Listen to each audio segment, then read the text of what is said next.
The book is Children Are People Too, Unlocking the 8 Secrets to Family Happiness. The author is with us. She is Dr. Sharon Buchalter, and she is the author of this revolutionary book. Yes, indeed. We must call it that. Have you ever pictured your family truly happy? Well, yeah, we picture it, but it's like you we were don't saying, think we can ever get to that. It's like you were saying, Tanya. We said the 8 secrets. That's great. Who wouldn't want to know the 8 secrets? And you said you'd settle for 7. I'd settle for 3. Can a family truly be happy, Lou? I think they can. I think they can. Our family was fairly happy. I'm just wondering, when we listen to the doctor, whether I'm one of those that was lucky enough to know some of the secrets. Doctor, welcome. Thank you for being here. Thank you for inviting me. Now, you make Florida home. Yes. Are you touring with the book? Yes, I am. Okay, and the book's been out how long? Just hot off the press? Hot off the press, exactly. Excellent. Okay. A little bit of your background before we get into the meat of the book. Okay, I'm a clinical psychologist, and I'm also a marriage and family therapist, author, life coach, and I have a newspaper columnist, and I'm a public speaker, and I also run workshops and seminars throughout the country. What do you do when Did you leave out anything out there? I left out a lot of things. You don't seem that busy now. Why? Plus, you have children. Yeah. Yes, I have 2 children. Okay. I'm a proud mom of a 13-year-old boy and a little girl, 3-year-old. And I have a husband, and we all live in Boca Raton, Florida. And you're happy. You used the 8 secrets. Absolutely. Where did the 8 secrets come from? Obviously from your great research, but why 8, and how did it come about? Well, from my diverse background working in corporate America, as well as in my clinical practice and seminars, I've come to realize that successful skills that are from managers are skills that every parent can learn from.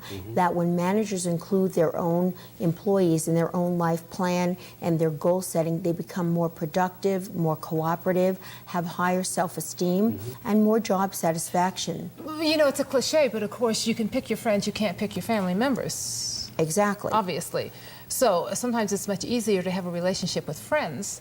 That's true, but in the work situation, you often have managers that are trained just specifically in learning how to manage their employees. So what you're saying is we're integrating the use of business secrets and bringing those right into the family environment. That's exactly what I've done. And they will work done. just as effectively in the family? Even more so, because when it's wrapped with a cloak of love involved as well, you have a great synergy and teamwork together. What makes a family truly happy, other than shipping your relatives off to some desert island?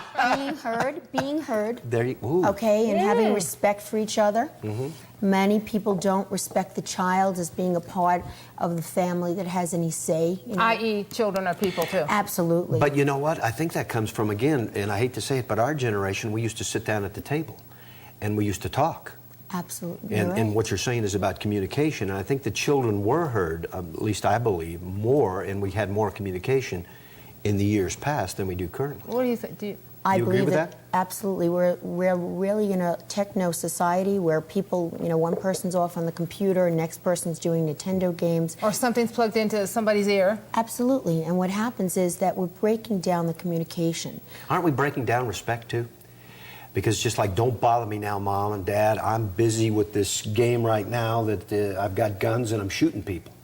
I mean, aren't we breaking down respect of the family unit too? Absolutely, because what's happening is that we have a breakdown here. We're learning violence. We're learning ways to beat the next person by fighting, and that's not what we want. And of course, media is playing their role in this. Of course, and there's big money involved in that. Exactly. You know. So you were talking about kids saying, don't bother me, but are we having parents say, don't bother me?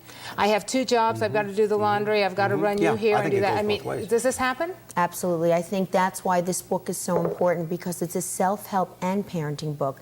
So you learn to empower yourself, and then you go on to empower your child by becoming their own life coach. First for yourself and then for your child. And I think it's important because people need to get in touch with some of the things that they may be not so happy with in their own life. They see patterns from their own family, and so they need to really be happy with where they are in their own life and not just put their children off, but look at them as an integral part of their life and work as a team. You know, you're making a very good point, because some families, you know, they sit there where they say, we don't have what this other family has, and we want all these things, and I'm talking primarily material things now. And have we gotten too far over to the material end instead of just saying, here's my family, here's my core, and I'm happy with my family and where I'm at? Well, you know, as you bring up a very important point, I think that quantity of time may not be as important as quality. I think it's very easy to buy your child something because you're not there, but it's much harder, and it's the hardest job you'll ever do is being a parent, and there's never a training manual, which of course this is the training manual, but I think that we often forget the human quality of really being heard, wanting to be listened to and heard, and wanting to be part of your own life plan, not just being told what to do, but really seeing that somebody's there for you to guide you. And isn't it true, paying attention? We talked about a story yesterday that I happened to see, a real live story, where a man was out with his 5-year-old child throwing the baseball, pitching, playing baseball, and he had a cell phone on his ear. So he wasn't paying attention to the young man playing baseball, he was paying attention to the cell phone.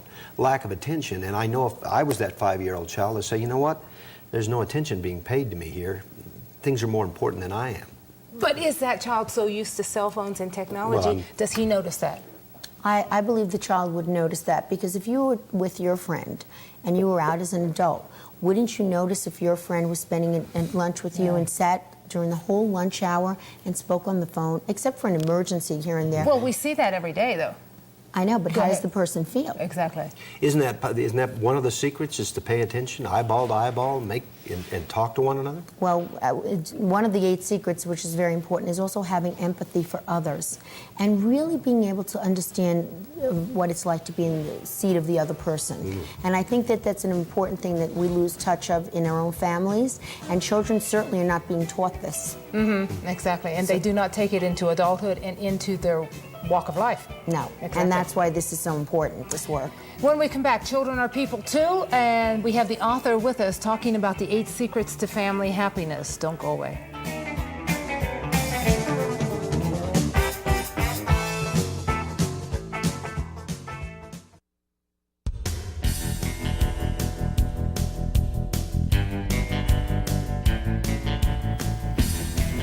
Certainly something we can all use, unlocking the secrets to family happiness. And I would hope that everybody in our audience would strive to succeed in the secrets of family happiness.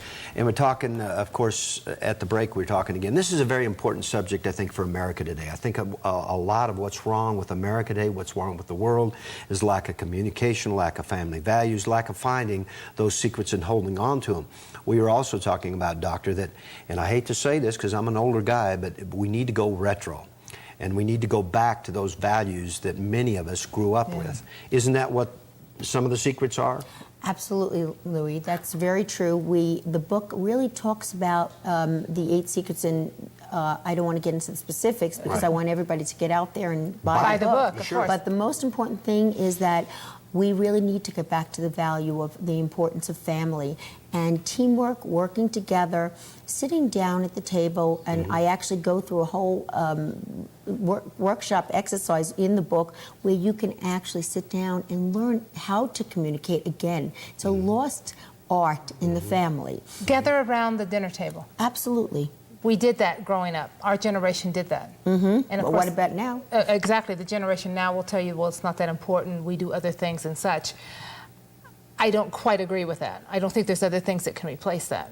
I absolutely agree with that, and that's why this book is about, you know, continuing the values, because are our children really happy? Are our teenagers out there really doing what they should be doing? Or are people out of control, lack direction? And you know, you make a good point. And are they starving for that attention and that love? Because that's what you said.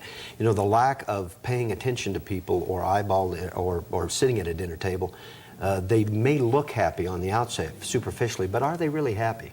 I believe that a lot of children, from my experience in seeing many children from all ages, that what they really want the most is your attention and your time to be with them, special time. How often do we see children that act out and misbehave? All they're really looking for is really to get your attention. Pay attention to me and I'll get it any way I can get it. Absolutely, you know, that comes from 6 months to 16 years old, that applies. Being a child psychologist, you've worked, I'm sure, with inner city children and parents. You work with urban, you work with middle to upper class, I'm sure the gamut. Is there a difference? Do you see a difference in the rearing, the raising of these children? Not always. You would think that there would be a difference, that you would think that maybe somebody that comes from a higher echelon area would be a better parent. But again, think about parenting as being the hardest job you'll ever have, but you never come to it with any kind of training. You don't have a roadmap. So I've seen teenage parents work really hard to get ahead and to really work hard to try to bring their own children up, inner city children. And I've seen corporate people that I've counseled that basically are too busy or don't want to be bothered. They're making money. They think it's enough to just bring the money in and not to really have a relationship with their family. So I've seen families where often they'll say, oh, make my child better. Help me to make them better. It's never That's about what you get them. asked? Oh, yeah. Absolutely. Make my child. They want you to do Quick their fix. their Once a work, week, yes. right? Some of the other secrets, real quickly, just to give them teasers. What are some of the other secrets that are in this book? Well, the 8 secrets really are basically the first 4 are all about within yourself, and they are developing self-esteem, how to do it. I teach them through assessments, actually, practical exercises. You go through very easy to follow steps to how to foster it within yourself and your child. Then there's also having a positive attitude, having motivation, very key. I mean, how often do we see people that are not motivated, and what ends up happening is that they flounder. They can be the smartest children, but they flounder. And and I hate to synopsis it, I hate to always put it in this capsule, but turn the computer off, turn the television off, get outside, play a game, talk to your parents, parents talk to your children, throw the cell phone, the cell phones are so misused and overused. So get away from some of that technology. I think that that's very important. I think that as we move towards even a higher tech society, we may see more separation. Exactly. That's why this is so crucial People right are now. isolating themselves. Absolutely. Yeah, that's very true. They isolate. They don't want to communicate. They don't know how to communicate. You just hit it on. They don't know how to communicate because they haven't ever had the opportunity to really communicate and sit down and say, listen, we're closing the doors and we're talking. How you doing today? They want to kind of shield themselves away. I don't want to say this because this is the reaction that I might get. But if you grew up in a family, as we were talking about, that was a unit, we all became friends. We fought, we cried, we laughed, we did it all. All the human emotions were there. And I think that's what we're lacking, the emotion of today in today's family, right? Well, that's very true, which is one of the secrets, which is empathy, having feelings for others, even sitting down and talking about, the things that may bother you about a family member that they did that week, things that you enjoy about each other, but really sitting down and talking rather than carrying that anger inside of you. That can be very destructive and lead to a lot of problems. And I don't know if you go to this in your book, jumping the subject a bit, but I'm sure that you have a theory and a view on this. Have we given our children the incorrect message that they can always be externally entertained? Yes, I think up to now we have many families. I can't speak for all, right? Sure. But many families have. It's that constant. I must be entertained constantly at all times. What about the idea that the children have to do extracurricular activities every single day? There's no downtime for children. I have many children very anxious about that. Yeah. Yes. Discipline. We were talking about discipline, responsibility. Is that part of the secret? Being disciplined and responsible? Yes. One of the things are learning how to be to discipline as a parent, but also teaching your child how to be self-disciplined for later on in life. Where can we get the book? Amazon.com, Borders, and Borders.com, and Barnes & Noble. You doing any signings? Well, we are trying to set up some signings in Borders right now, and I know that it's been ordered in all the local Borders. So, Doctor, we hope to see you. Thank you so much. Thank you so much for having me. I've got to tell you, it's been a you've pleasure. made a heck of a lot of sense to me, Tanya. Oh, yes, it's about time we go back to basics. It's been kicked around and said, but it's time to do it. Clayton with us. He is the chef at Pangea Bakery. Easter desserts. It's time, Christmas isn't the only time we put inches on the waistline. That's my weakness, sweets. I know, you'll love it.